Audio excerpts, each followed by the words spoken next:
오늘 베드로의 설교라고 하는 제목으로 여러분과 하나님의 말씀을 나누고자 합니다.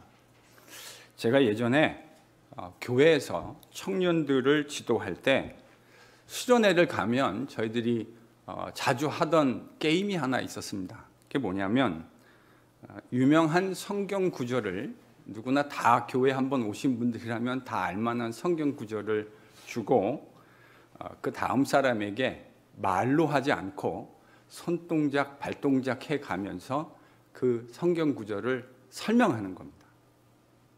그러면 그 성경 구절이 어떤 것인지 첫 번째 사람은 이제 구절을 이렇게 보여주고요. 두 번째 사람부터 계속해서 연이어 다음 사람에게 손동작, 발동작으로 그 구절이 무엇인지를 막 설명하는 겁니다.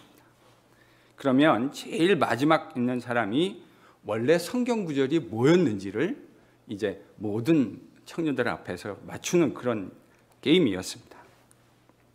물론 저를 비롯해서 함께 있었던 다른 조에 있는 모든 형제 자매들은 그 모든 과정들을 다 눈으로 확인할 수 있었습니다. 어디서 잘못돼 가고 있는지도 볼 수 있었고요.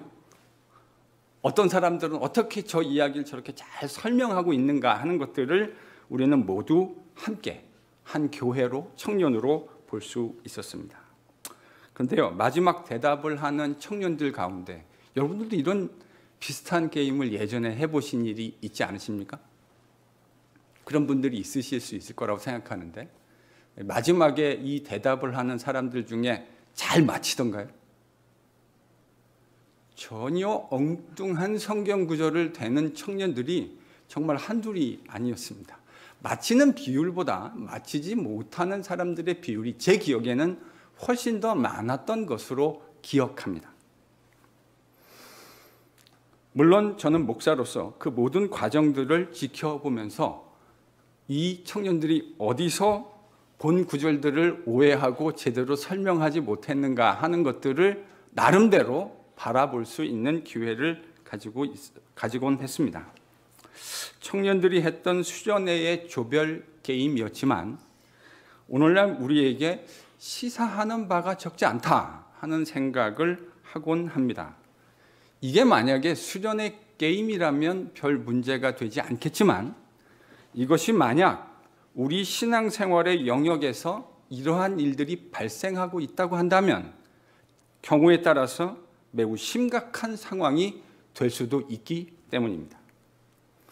오늘 본문 말씀을 통해서 우리 신앙생활은 과연 성경이 그려주려고 하는 그 모습과 얼마나 조화로운가? 성경이 이야기하려고 하는 그 본래의 하나님의 백성들의 모습과 오늘 우리의 모습은 얼마나 조화로운 모습으로 서 있는가? 서로 함께 묵상하고 또 때로는 도전이 되고 하나님의 귀한 은혜를 경험하는 저희들이 될 수 있기를 소망합니다. 오순절날 임했던 성령으로 인해서 제자들은 각기 다른 나라의 말로 말하기 시작했습니다. 그들이 다른 나라의 말로 말한 내용은 하나님의 큰 일이었습니다. 여기서 하나님의 큰 일이란 틀림없이 예수님의 십자가의 죽음과 부활을 포함한 그 복음의 내용임에 틀림없습니다. 이것은 지금 이 상황을 바라보고 있는 사람들에게 이러한 현상, 오순절날 일어났던 현상은 인간의 설명으로 설명하기 정말 어려운 그런 초자연적인 하나님의 역사였습니다. 그러나 이것을 바라보고 있는 많은 유대인들의 입장에서는 매우 당혹스러운 상황임에 틀림없었을 것 같습니다. 성경에 보면 이 사람들이 지금 갈릴리 방언을 말하고 있다는 것이 분명하지 않습니까? 저희도 우리 동포들을 만나면, 이민자들을 만나면 그분이 어느 지역에서 오신 분인지 말투를 보고 알아들을 수 있습니다. 그렇죠? 저희 교회 부산에서 오신 분들도 적지 않고요. 대구 출신도 계신 것으로 제가 알고 있습니다. 또 광주 출신, 다양한 지역의 액센트를 말하는 사람들이 있죠. 갈릴리 출신의 제자들도 갈릴리 방언으로 얘기했던 것이 매우 분명한 것 같습니다. 그런데 그들이 자신들이 한 번도 배워본 일이 없는 유창한 외국어로 말하고 있는 것들을 유대인들이 지금 듣고 있는 겁니다. 이 상황을 한번 상상해 보십시오. 이게 어떻게 쉽게 이해될 수 있겠습니까? 그래서 예루살렘에 있던 사람들은 지금 제자들이 어떻게 된 것이라고 생각했습니까? 바로 앞에 보면요, 저들이 술 취했다, 새로운 술에 취했다, 이렇게 생각했습니다. 자신들의 이성으로 설명할 수 없는 그 영적인 일이 일어났다고 생각하는 것보다는 그들은 그 설명도 전적으로 잘 상황이 설명되지 않아요. 여러분, 술을 먹으면 유창한 외국어로 말할 수 있게 되는 겁니까?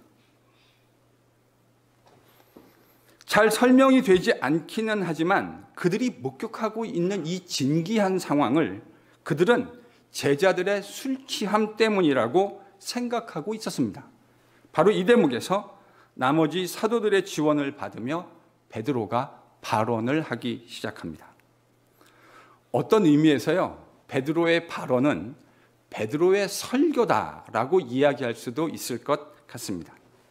그런데 오늘 본문을 묵상해 보면 오순절날 베드로가 행한 설교에는 매우 뚜렷한 한 가지 특징이 존재하는데, 그것은 베드로의 설교가 사전에 준비된 것이 아니라는 겁니다.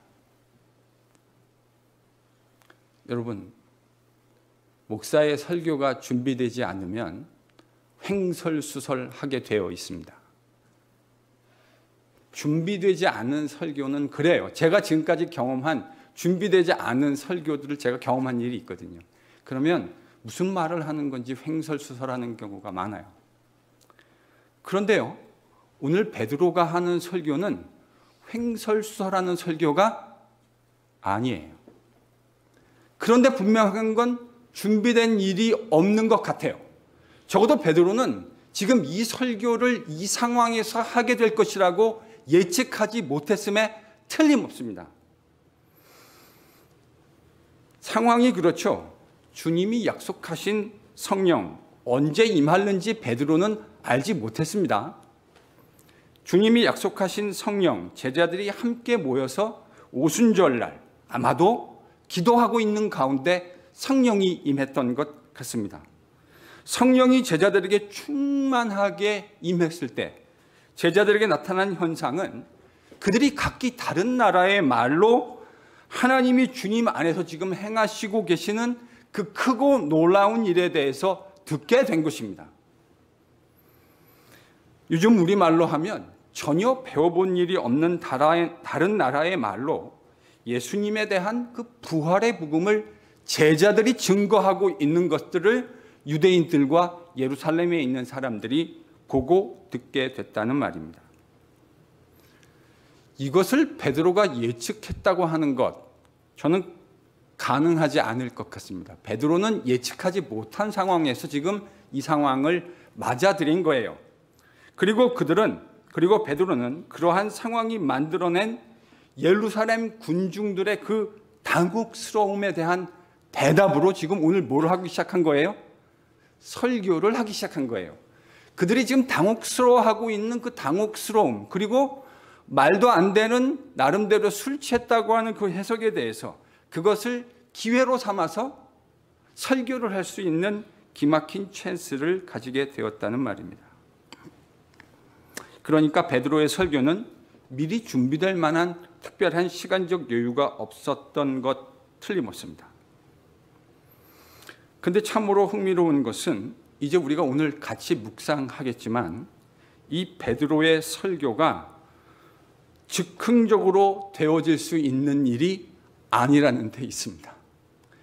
아무리 묵상해봐도요, 베드로의 설교는 지금 즉흥적으로 되어질 수 있는 그런 수준의 설교가 아니에요. 여러분, 이걸 어떻게 설명해야 합니까? 준비는 전혀 되어 있지 않았는데요. 지금 이 상황에 지금 베드로는 어떤 의미에서 임프롬프투로, 그러니까 즉흥적으로 지금 대응하고 있는 거거든요.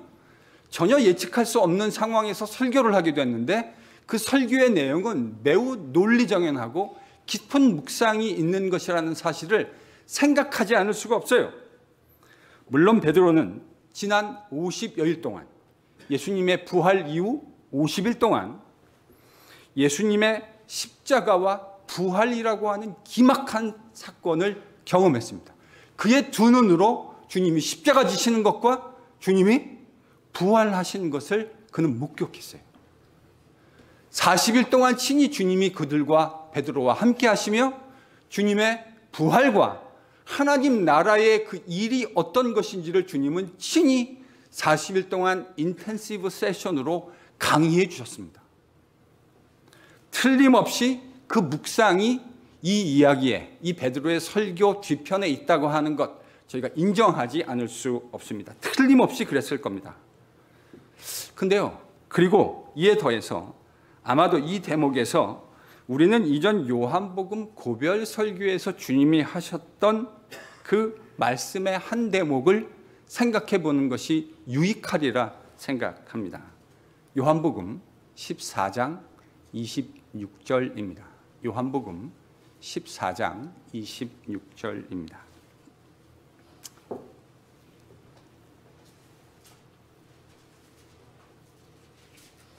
앞에를 보셔도 나와 있습니다.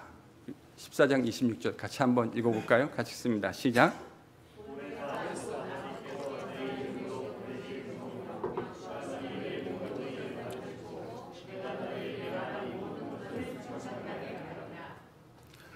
지금 베드로는 아까 말씀드린 대로 설교 준비할 만한 충분한 상황적인 시간적인 여유가 없었던 것으로 보입니다.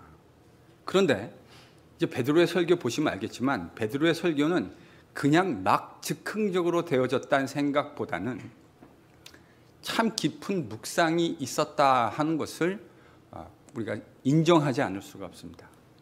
물론 여기에는 주님이 잡히시기 전날 밤 제자들에게 친히 고별 설교를 통해 약속해 주셨던 것처럼 누가 오시면요, 아버지께서 내 이름으로 보내시는 다른 보혜사 성령께서 너희 가운데 오시면 그 성령께서 뭘 하신다고 가르쳐 주셨습니까?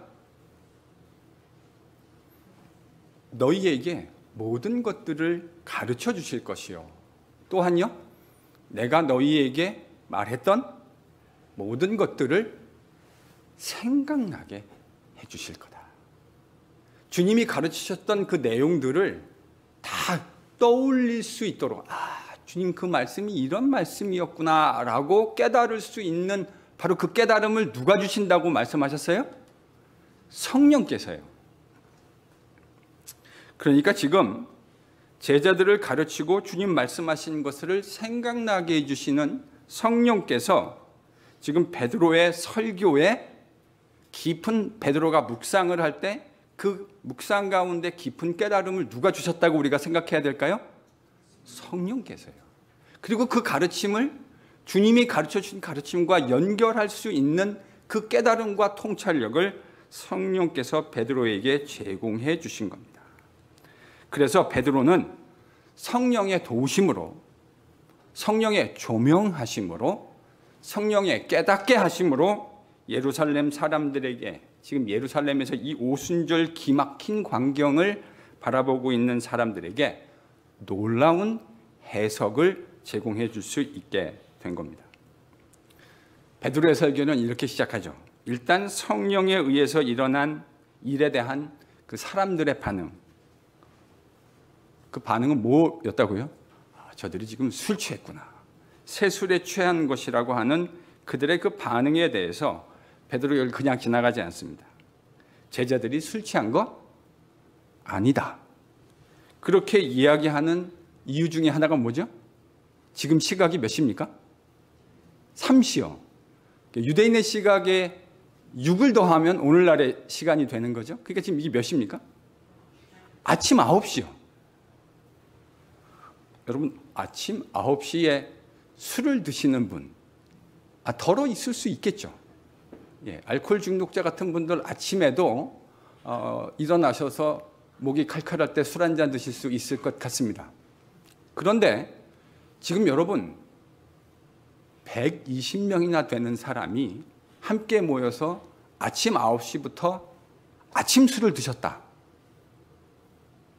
뭐 전혀 불가능한 일이라고 말할 수는 없겠지만 우리가 일반적으로 상식적으로 생각할 수 있는 일은 아닌 것에 틀림없습니다. 베드로가 지금 당신들이 이해하고 있는 그 이해가 적절하지 못하고 매우 비상식적입니다 라고 이렇게 이야기하고 서두를 이렇게 이야기하고 시작한 겁니다. 그리고 베드로는 지금 오순절날 제자들에게 일어난 이 놀라운 사건을 요엘서의 말씀을 통해 해석해 가기 시작합니다. 여러분 16절에서 18절입니다. 오늘 이제 이 말씀을 저희들이 잘 묵상하는 게 설교의 중심이 될 거예요. 자, 16절에서 18절까지 말씀을 함께 읽습니다. 같이 읽죠. 시작.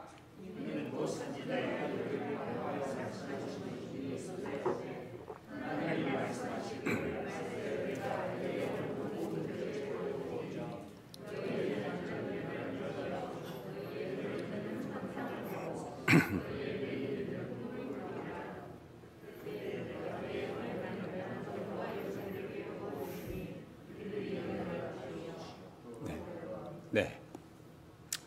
지금 여러분이 함께 읽으신 16절에서 18절, 베드로가 요엘 선지자의 선지서 2장에 있는 본문을 28절 이하에 있는 본문을 지금 인용하고 있는 것이거든요.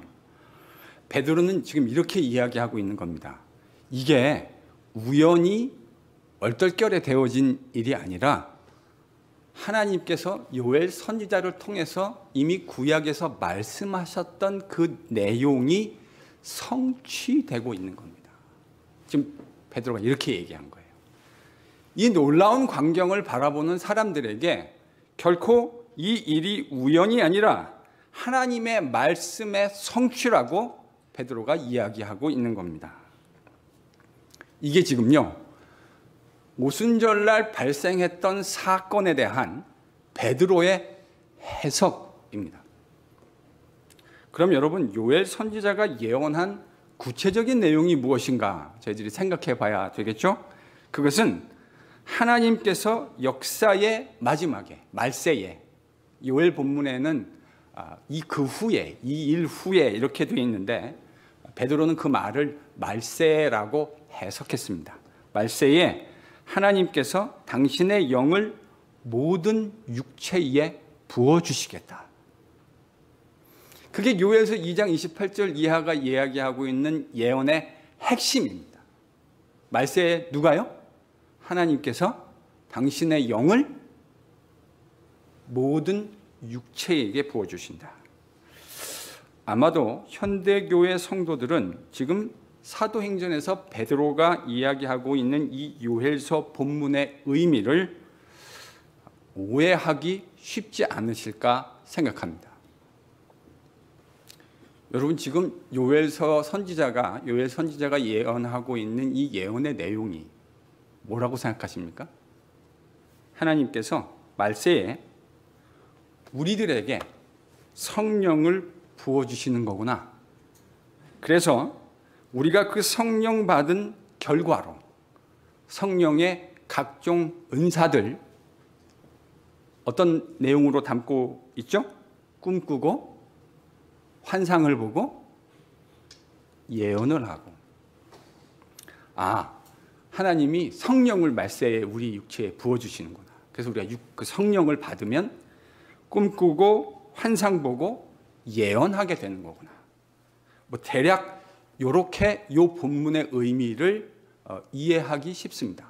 물론 그 내용은, 지금 우리가 얘기한 내용은 요엘서 본문 2장 본문에 대한 나름대로의 요약인 것이 맞습니다. 그러나 정말로 요엘이 2장 28절 이하에서 말하려고 하는 성령의 근본 사역이 뭐냐라고 하는 원래의 취지보다는 이 본문을 읽을 때 제가 경험한 많은 성도들은 이 성령의 사역의 초자연적인 결과, 즉 은사라는 것에 집중해서 본문을 읽을 가능성이 상당히 높아요. 실제로 이민교회에서 만난 많은 적지 않은 성도들이 이 본문의 의미를 그런 식으로 이해하시더라고요. 성령을 받아서 성령 받은 것의 결과로 특별한 어떤 은사들, 본문에 등장하는 꿈을 꾼다든지 예언을 한다든지 그런 유의 어떤 은사에 집중해서 읽기 쉽습니다. 저는 그거를 오해라고 말하고 싶습니다. 일단 이러한 오해가 발생하는 주된 이유는 지금 베드로와 요엘 선지자가 말한 그 육체, 사도행전은 이 육체라는 말을 사르크스라는 말로 기록해 놨거든요. 그걸 이제 영어로는 주로 flesh 이렇게 번역했고 또 한국말로는 육체라는 말로 번역했습니다. 우리가 그 육체, 즉 사르크스의 정확한 뉘앙스를 잘 모르고 있기 때문에 이와 같은 오해가 저는 발생한다고 생각합니다. 그러면 지금 베드로가 말한 그 육체, 사르크스라는 말의 정확한 뉘앙스를 이 본문의 맥락과 같은 맥락 안에서 우리가 이해할 수 있는 본문이 하나 있어요. 그게 뭐냐면요, 창세기 6장 3절입니다. 창세기 6장 3절. 앞에 본문 슬라이드에 씁니다. 창세기 6장 3절. 이게 어떤 본문이냐면요, 하나님의 아들들이 사람의 딸들을 보고 마음이 동해서 결혼해서 자녀를 낳게 되어졌는데 그것에 대해서 여호와 하나님께서 진노하시며 하시는 말씀이라는 그 맥락 안에서 지금 여호와 하나님께서 말씀을 하시는 겁니다. 하나님이 뭐라고 말씀하시는지 여러분 같이 한번 읽어보겠습니다. 같이 읽죠. 시작.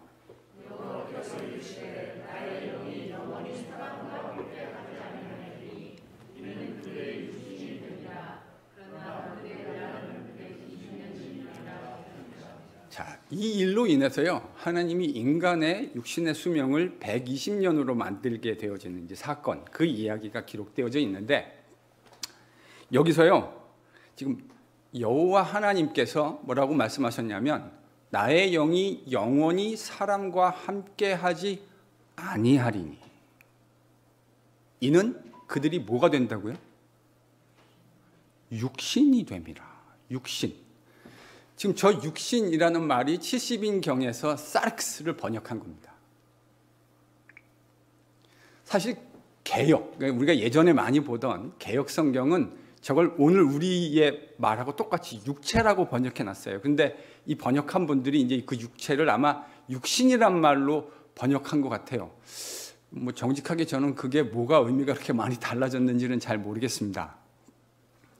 사실은 개역개정은 두 단어가 같은 단어이고 그래서 그 같은 단어로 번역해 놨는데 개역개정은 이것을 육신이라는 말로 번역했어요. 그러나 원문에서는 본문의 육체라는 단어, 오늘 본문 우리가 읽은 요엘서 본문과 사도행전 2장의 본문과 창세기 6장 3절에 있는 모든 본문에 다 동일한 단어 육체, 육신, 사르크스라는 말이 사용됐습니다. 똑같은 단어예요. 또한 잘 관찰해 보시면 창세기 6장 3절에는 오늘 우리 본문에 등장하는 똑같은 단어가 또 하나 등장합니다. 뭐죠?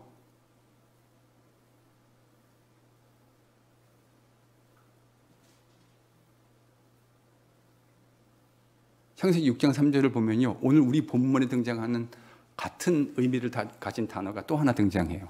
그게 뭐죠? 나의 영. 나의 영. 여러분, 여기서 나의 영이라는 건 지금 하나님이 말씀하시는 거니까 나의 영은 즉 성령을 말씀하시는 겁니다. 여호와 하나님의 영, 즉 성령을 말씀하시는 거죠. 그러니까요, 우리 본문과 요엘서 본문과 창세기 6장 3절의 본문에는 하나님의 영과 이 육체, 사르크스라는 말이 다 똑같이 세 군데 다 등장합니다. 그런데 잘 관찰하시면 이 육체, 사르크스라고 하는 단어가 다소 가치 중립적인 인간의 일반적인 몸을 이야기하는 것이 아니라는 뉘앙스를 여러분이 6장 3절을 읽으시면 캐치하실 수 있어요. 그렇죠? 여러분 6장 3절을 잘 보시면 우리가 육신이라고 하는 것 자체, 그러니까 한국말로 육신 그러면 그건 가치 중립적인 말일 수 있습니다. 우리의 바디를 말하는 것일 수 있잖아요. 그 자체가 나쁘다고 말할 필요는 없을 수 있습니다. 그런데 오늘 본문 창세기 6장 3절에서 이 육체, 육신, 사르크스는 그렇게 가치 중립적인 단어가 아니에요. 잘 보시면요, 이 육신, 사르크스 말고 가치 중립적인 인간을 이야기하는 단어가 등장하죠. 바로 직전에요. 사람이라는 단어, 아담이라는 말이죠. 그 말로 등장하고 있어요. 그러니까 이 사르크스라는 말은 여러분 가치 중립적인 단어가 아니에요. 뭐 늘 그렇진 않아요. 성경에서 주로 이 사르크스라는 단어는 부정적인 뉘앙스를 가질 때, 부정적인 뉘앙스로 우리의 구원이 혈통으로나 육신으로 나지 않는다. 주님이 이렇게 말씀하셨잖아요. 그때 그 육신이 뭐죠? 바로 사르크스입니다. 우리에게 구원을 베푸는 능력이 육신이나 혈통으로 나지 않는다. 그러니까 성경에서 특별히 바울 편지에 보면 이 사르크스라는 말이 상당히 부정적인 뉘앙스로 등장할 때가 많아요. 하나님의 나라를 유업으로 받지 못하는 것. 그런데 여러분 6장 3절, 오늘 본문 창세기 6장 3절을 보면 하나님의 영이 사람과 함께, 영원히 사람과 함께 하지 않는데 그 이유가 뭐라고 기록되어 있어요? 그 이유가 그들이 육신이, 사르크스가 되었기 때문이다. 본문은 지금 그렇게 얘기하고 있다고요. 그러니까 하나님의 영이 사람들과 함께 하지 못하는 이유는 그들이 사르크스가 되었기 때문입니다. 사르크스라는 말, 사도행전을 비롯한 신약성경, 특별히 바울의 편지에서 주로 하나님을 떠나 있는, 하나님의 뜻을 거역하는 죽을 인간의 운명을 이야기할 때 주로 사용되어집니다. 왜 하나님이 사람들과, 하나님의 영이 사람들과 영원히 함께하지 않으신다고요? 인간이 하나님을 떠나 죽을 사르크스가 되었기 때문입니다.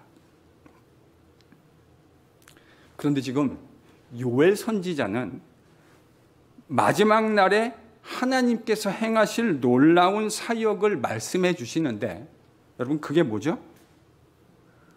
하나님께서 마지막 날에 말세에 성령을 우리의 사르크스에 부어주실 것이다. 여러분 이 말의 의미가 뭘까요? 지금 이게 창세기 6장의 빛에서 여러분이 이해하셔야 돼요. 하나님이 영원히 그의 영으로 사람들과 함께하지 않는 이유는 우리가 사르크스가 되었기 때문입니다. 그런데 하나님이 마지막에 하실 예언의 말씀을 요엘의 입에 담아주면서 내가 말세에 나의 영을 모든 사르크스 위에 부어주리라. 여러분 이 요엘서 예언의 핵심이 뭐라고 생각되십니까? 창세기 3장의 관점에서 읽는다면 하나님께서 말세 마지막에 죽을 육체 가운데 하나님의 영을 부어주심으로 말미암아 그들을 살려내서 그들과 함께 교제하는 백성을 만드시겠다. 여러분 이게 요엘서 예언의 핵심이에요.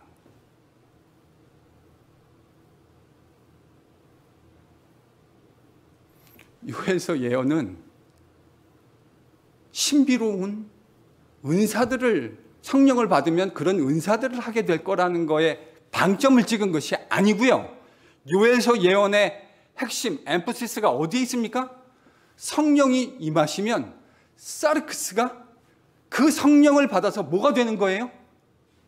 살아있는 하나님의 영으로 새로운 생명을 우리가 공급받게 되어진다.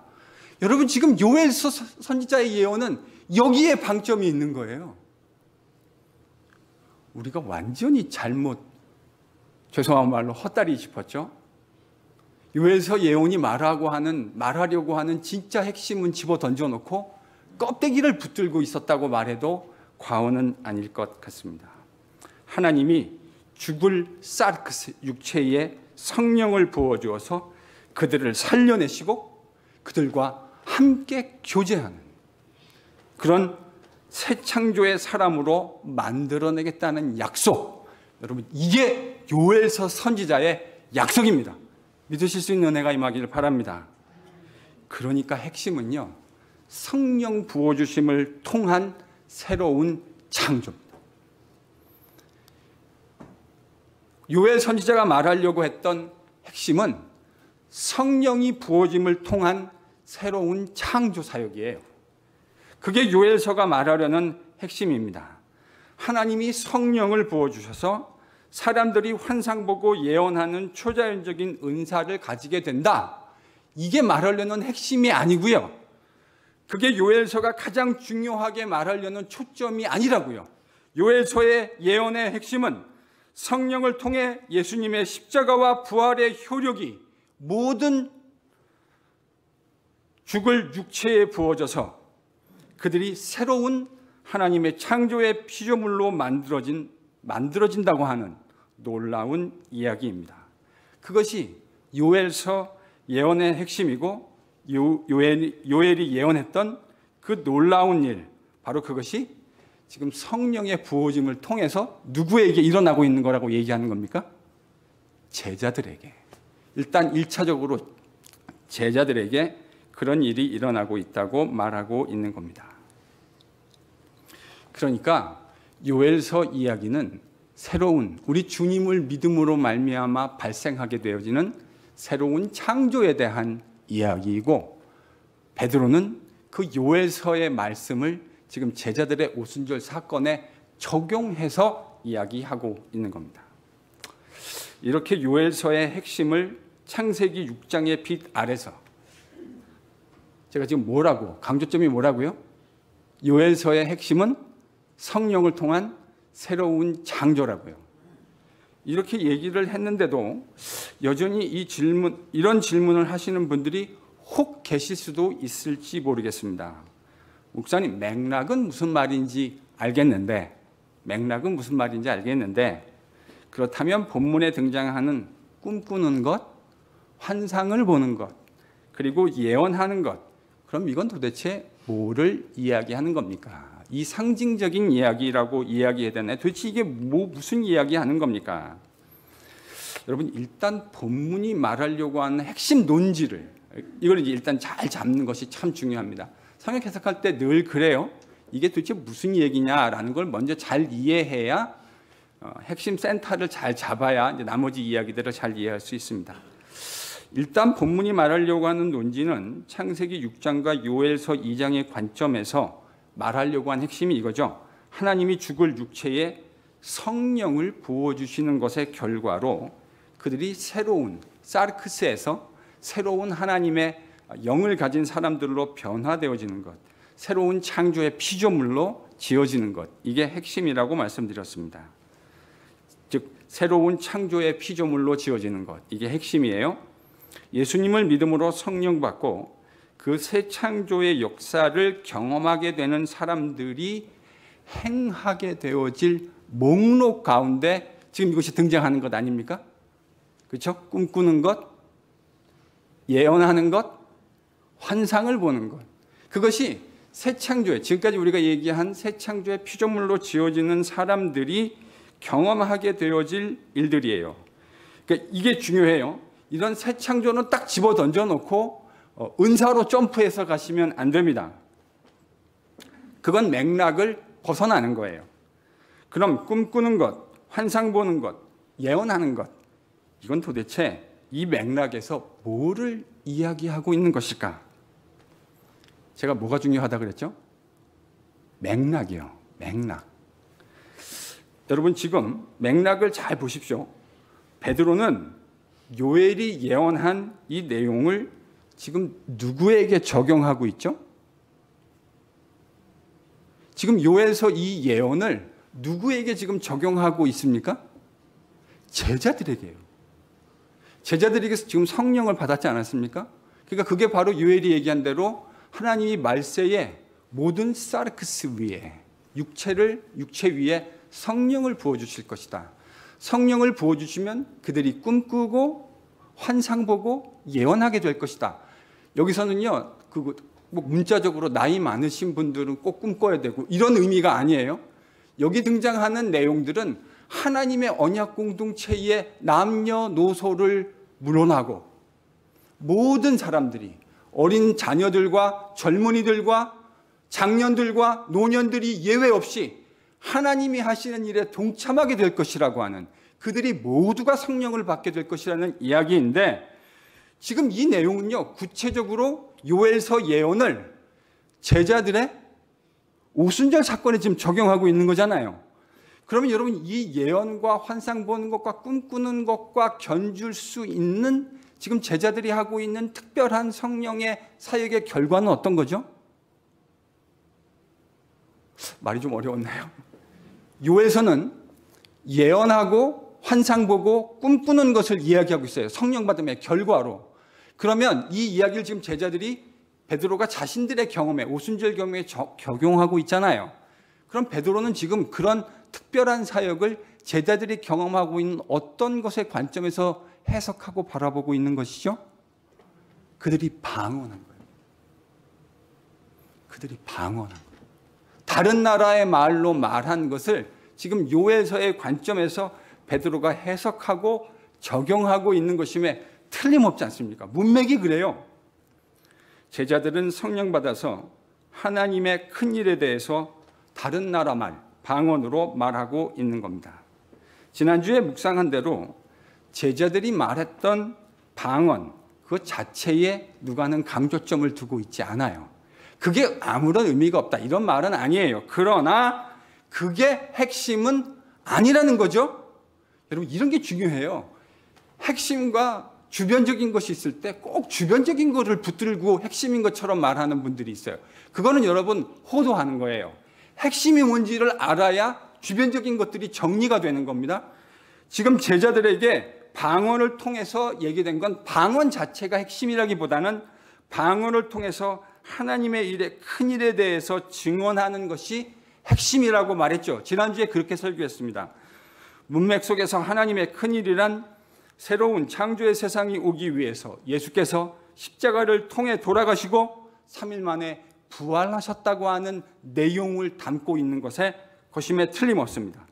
이것을 통해 이 땅에 뭐가 임하게 된 거죠? 성령이 임하게 됐고, 성령을 통해서 사르크스 위에 하나님의 영이 부어짐으로 말미암아 뭐가 만들어지는 거예요? 새로운 창조의 세상이 만들어지는 거예요.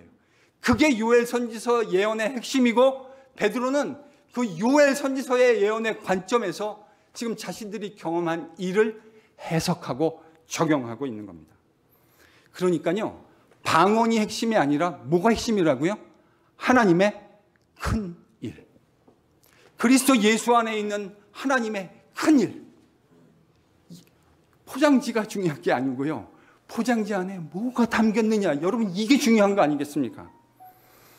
제자들이 방언했다가 핵심이 아니라 제자들이 방언으로 하나님이 행하시는 새 창조의 일에 대해서 선포하고 증언했다. 여러분, 여기에 강조점이 있는 말입니다. 그러니까 오늘 본문은 바로 그 일을 요엘 선지자의 예언이라는 맥락 안에서 해석하고 적용하고 있는 거예요. 그런 맥락에서 꿈꾸고 환상 보고 예언하는 건 오늘날 우리가 교회 세팅에서 흔히 성도들이 성령의 은사라고 얘기하는 그런 것들을 강조하려는 것이 아닙니다.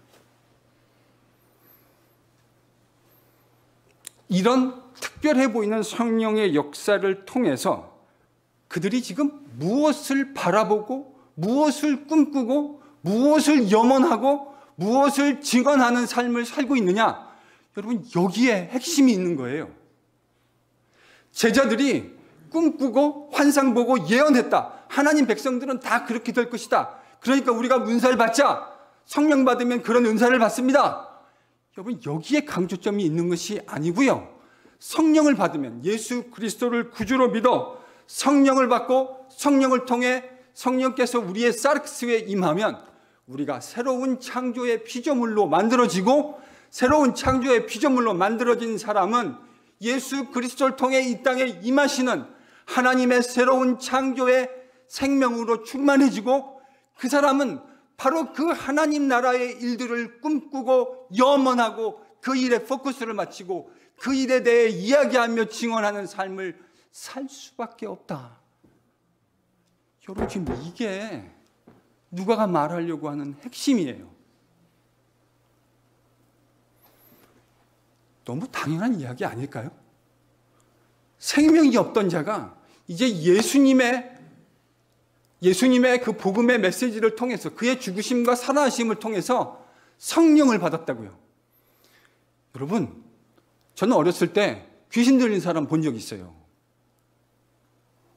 요즘은 잘 없는데요. 옛날에는 왜 그렇게 귀신 들린 사람이 많았는지 몰라요. 교회 안에도 보면 심심하게 발견할 수 있었어요. 근데 귀신 들린 사람 다르더군요, 진짜로. 일단 눈빛부터 달라요. 귀신이 들어와도 사람이 달라진다고요. 근데 성령이 오면요, 우리 죽을 육체가 하나님의 생명으로 새롭게 태어나게 되고요.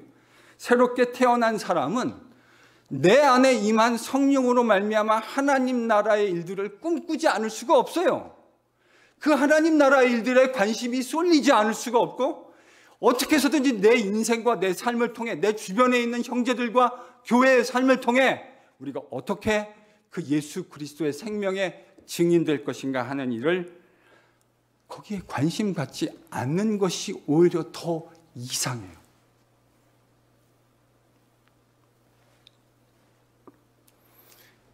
지금요, 요엘서 예언의 핵심은 바로 이 이야기를 하고 있는 겁니다.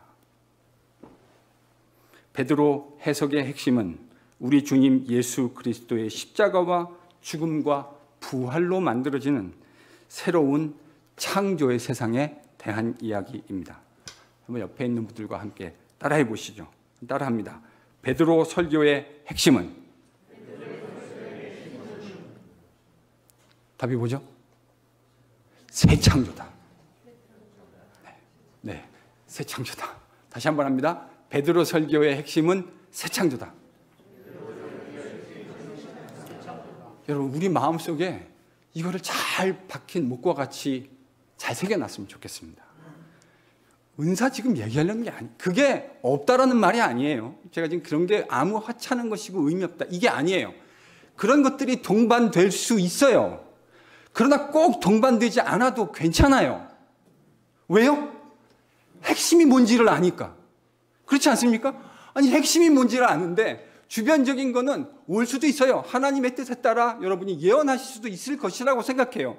물론 제가 속한 전통은 이거에 대해서 상당히 보수적인 태도를 취하긴 하지만 저는 기본적으로 하나님이 하시는 일을 우리가 너무 재단하려고 하면 안 된다고 생각해요. 인간으로서. 우리의 그 충분하지 않은 지혜와 지식으로 하나님의 모든 일들을 다 제한하면 안 된다고 생각해요. 진짜 이런 안 되니까요. 선교지에서 선교하시는 선교사님들 중에요, 이런 사도행전적인 비슷한 일들이 일어나는 걸 제가 제 귀로 들은 일이 있어요. 어떻게 설명하시겠습니까, 이거를? 아니, 죽었다 살아나는 건 어떻게 설명하실래요?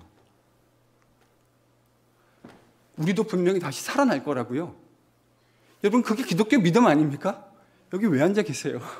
그걸 믿지 않는다면 우리 여기 앉아 있을 이유가 없죠. 우리가 가장 불쌍한 사람들이죠. 이 좋은 날에.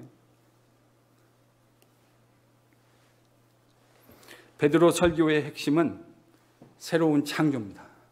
새로운 창조, 즉 성령을 통해 새롭게 태어나는 사람은 주님의 나라에 대한 일에 천착할 수밖에 없고 그것에 온통 마음을 뺏길 수밖에 없어요. 제자들이 그런 것처럼. 그리고 그 새로운 창조의 설교의 핵심은 바로 주님의 죽으심과 부활하심입니다. 이 내용은 다음 주에, 왜냐하면 베드로가요, 이 다음번에 이제 요엘 선지자 예언을 하면서 새로운 창조 얘기를 꺼냈잖아요. 그 창조의 핵심이 우리 주님의 십자가의 죽음과 부활이라는 사실을 다음 주에 어떻게 설교를 통해서 표현하는지 또 묵상하겠습니다. 다음 주 설교의 핵심이에요. 그래서 오늘 설교가 제 주제가 뭐죠? 주보를 한번 보세요. 베드로 설교 1. 베드로 설교가 아직 끝나지 않았거든요. 베드로가 오늘 요해서를 통해서 새로운 창조에 대해서 얘기하고, 그러나 새로운 창조를 얘기하다 보면 우리 주님의 십자가의 죽음과 부활을 이야기하지 않을 수 없고, 그래서 제가 오늘 맛배기로 얘기를 했지만 이 이야기의 핵심은 다음 주에 다룰 겁니다. 여러분, 오늘 이 본문 말씀을 통해서 우리는 무엇을 깨닫고 묵상할 수 있을까요? 오늘날 현대 교회에서 성령 받음의 의미가 정말로 많이 왜곡되어 있다는 생각을 하지 않으십니까? 우리가 만나는 성도들의 삶 속에서 이 성령 받음이라는 말의 의미가 정말 베드로가 말하려고 했던 이 의미와 정확하게 소위 말하는 포커스가 잘 맞고 있나요?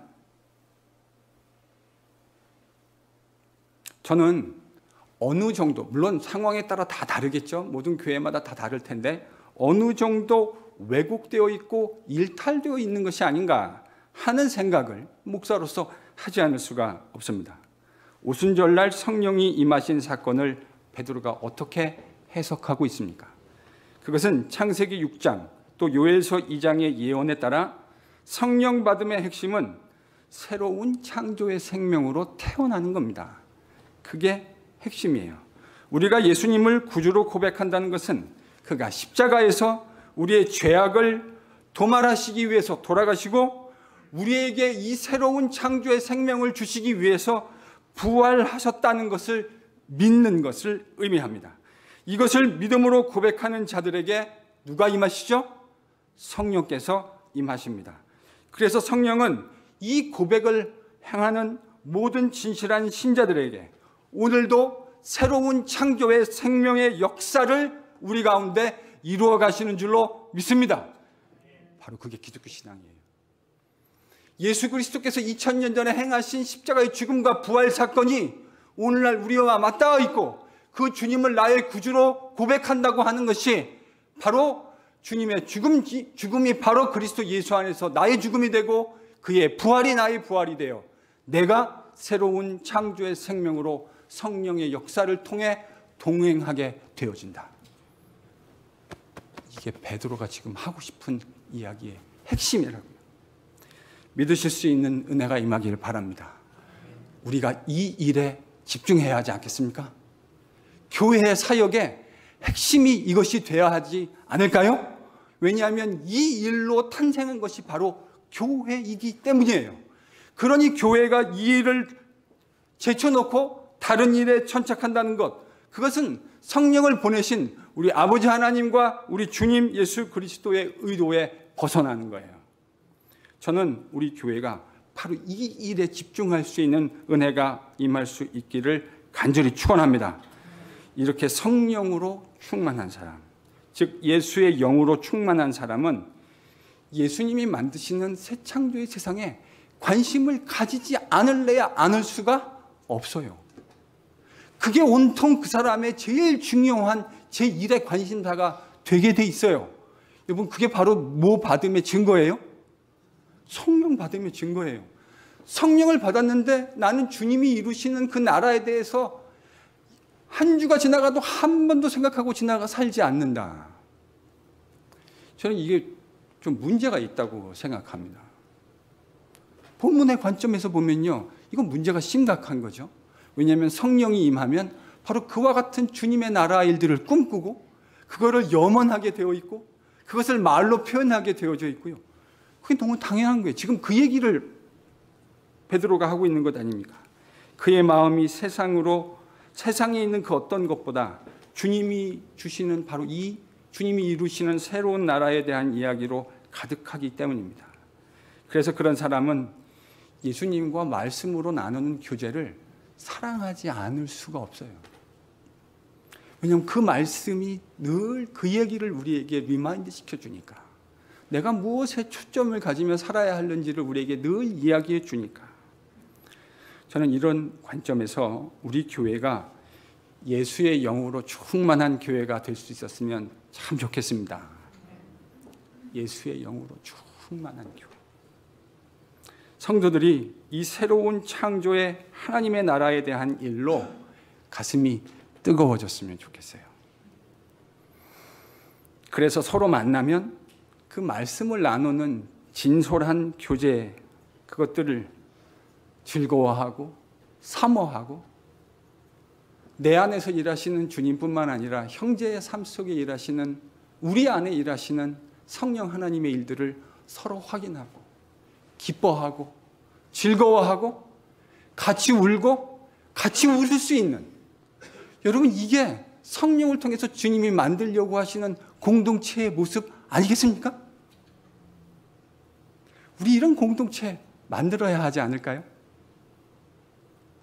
사람이 많은 것이 물론 그것도 참 의미 없다 말할 수는 없겠죠. 그러나 진짜 중요한 건 모인 주님의 백성들이 바로 같은 한 마음으로 성령의 사역을 통해 주님이 이루시는 바로 그 나라를 함께 꿈꾸고 그 일들을 위해서 함께 기도하고 그 일을 위해서 함께 추진하며 달려나가는, 그 일에 우리의 에너지와 리소스를 사용하는 바로 그런 모습이 주님이 원하시는 모습 아닐까요? 오늘 본문에 등장하는 제자들, 어떤 모습으로 등장합니까? 제자들은 우리에게 생명을 주신 주님에 대한 기쁘고 그 놀라운 소식을 증언하는 모습으로 등장합니다. 오순절날만이 아니에요. 사도행전에 등장하는 제자들의 모든 삶의 핵심, 그들은 성령을 통해 그들 사르크스에 임한 성령 사역으로 말미암아 새로운 창조의 생명으로 빚어지고 만들어져서 바로 그 새로운 창조의 일을 증언하며 그 일에 포커스를 두고 살아가는 일에 매진하는 사람들로 사도행전에 등장합니다. 저는 오늘 본문의 관점에서 오늘 우리를 묵상해 봐야 한다고 생각합니다. 첫 번째 성경 구절로부터 얼마나 많이 일탈해 있는지, 그리고 오늘 성경 말씀에 이 베드로 설교의 본문 위에서 우리가 묵상해 보아야 하지 않을까요?